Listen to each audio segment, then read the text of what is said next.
यांची घिसीपिटी रेकॉर्ड आहे ना, ही ऐकून मराठी माणूस कंटाळला.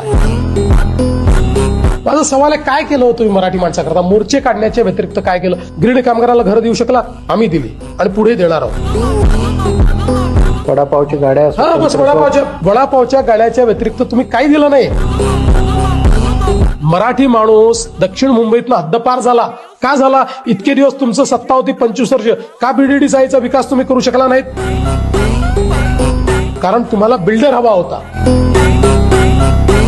मी सांगितलं बिल्डर येणार नाही. मी आलो, निर्णय केला बीडीडी चाळीच्या संदर्भात म्हाडा हे करेल. यांच्या लोकांनी आंदोलन केलं. मी कोणाचं ऐकलं नाही.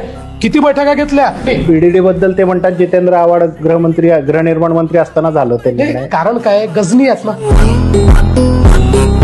गजनी झाल्यात. त्यांना अर्धवट आठवतं.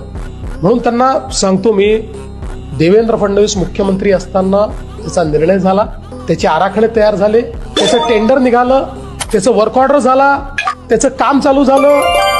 काम इतकं वर आल्यानंतर तुमचं सरकार आलं आणि झालेल्या भूमिपूजनाला तुम्ही जाऊन पुन्हा भूमिपूजन केलं. दुसऱ्याचा मुलगा आपल्या मांडीवर बसवतात आणि माझा मुलगा म्हणून सांगतात. कारण याच्याकडे सांगायला काय नाही. अभ्युदय नगर आहे, पत्राचाळ. अरे पत्राचाळ तर उदाहरण आहे. पत्राचाळ जी इतकी महत्वाची ऐतिहासिक पत्राचाळ आहे, इथे शिवसेनेकडे होती ना. तुमचे लोक बिल्डर होते त्याचे. तुम्ही स्वतः त्याच्यात मध्ये मोठा भ्रष्टाचार केला आणि त्या मराठी माणसाला रस्त्यावर आणलं. देवेंद्र फडणवीस आणि भाजपची सत्ता आल्यानंतर पत्राचाळवाल्यांना न्याय देऊन आज त्यांचं स्वतःचं घर त्यांना आम्ही दिलंय.